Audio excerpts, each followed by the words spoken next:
여러분, 기업이 수십억, 아니 수조 원짜리 투자를 결정한다고 상상해 보세요. 그 압박감 정말 엄청나겠죠? 단 한 번의 결정으로 회사가 완전히 다른 길을 가게 될 수도 있거든요. 이게 대박에 터지는 도약이 될 수도 있고, 아니면 정말 돌이킬 수 없는 실수가 될 수도 있는 거죠.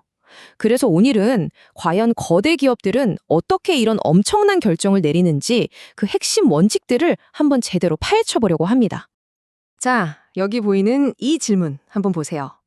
스페이스X 같은 회사가 스타링크 프로젝트를 시작한다고 할 때 이게 진짜 세상을 바꿀 혁신일지 아니면 그냥 돈만 날리는 재앙이 될지 이걸 어떻게 알 수 있을까요? 바로 이게 오늘 우리가 함께 풀어볼 핵심 질문이에요. 이런 초대형 프로젝트의 성패를 가르는 의사결정, 그 비밀이 대체 뭘까요? 이런 거대한 결정들 중심에는요, 사실 모든 걸 관통하는 딱 하나의 황금률이 있습니다. 그 핵심은 바로 추가적으로 벌어들이는 현금. 오직 그것에만 집중하는 거예요. 어때요? 되게 간단해 보이죠? 그런데 이게 믿을 수 없을 만큼 강력한 원칙입니다. 그 핵심 개념을 좀 전문 용어로 증분 현금 흐름이라고 부르는데요. 말이 좀 어렵죠? 근데 아이디어는 진짜 간단해요. 자, 이 프로젝트를 하면 우리 회사 통장에 돈이 얼마나 더 들어오지? 안 하면 그대로일 텐데? 바로 그 차이만 보겠다는 거예요. 다른 건 다 뭐랄까 소음 같은 거죠. 오로지 이 프로젝트 때문에 순수하게 늘어나는 현금, 바로 이것만이 우리가 신경 써야 할 유일한 숫자라는 겁니다. 아니, 그럼 그 순수한 현금 흐름의 차이를 어떻게 정확하게 알아낼 수 있을까요? 방법이 있습니다. 바로 독립평가의 원칙이라는 걸 쓰는 건데요.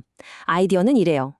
우리가 평가하려는 프로젝트를 잠시 원래 회사에서 똑 떼어내서 그냥 그 자체로 완벽한 미니 회사라고 한번 상상해 보는 거예요.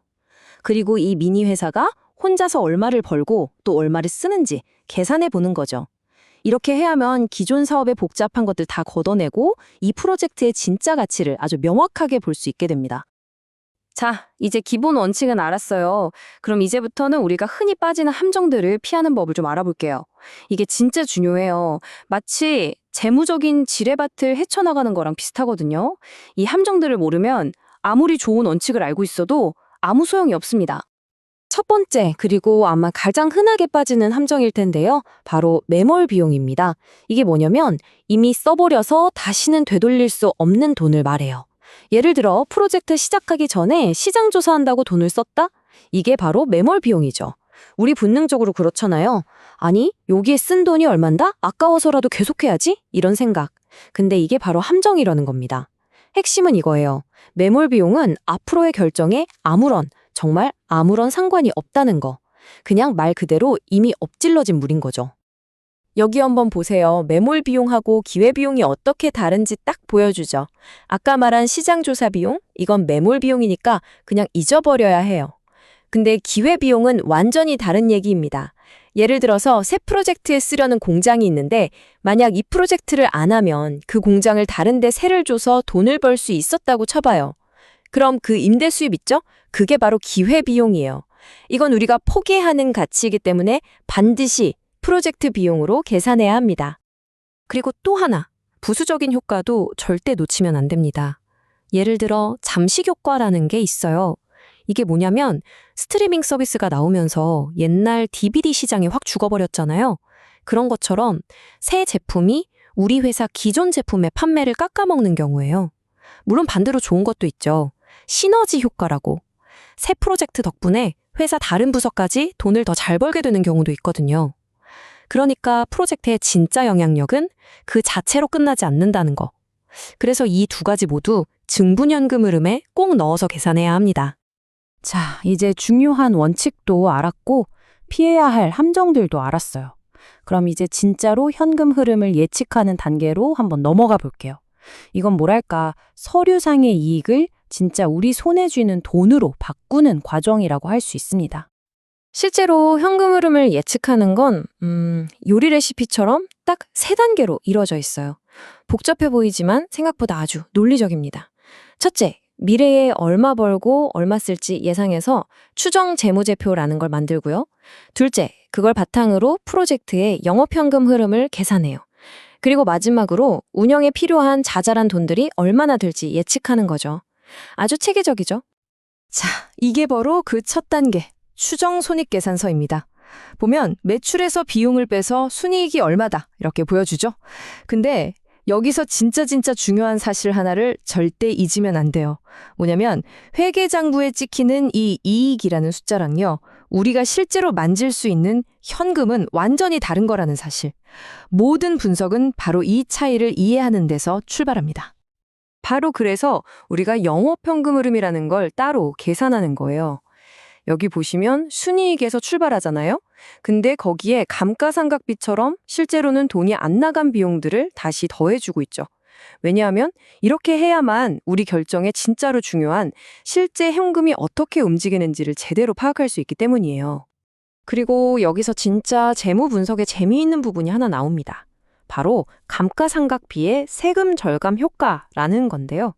한번 생각해 보세요.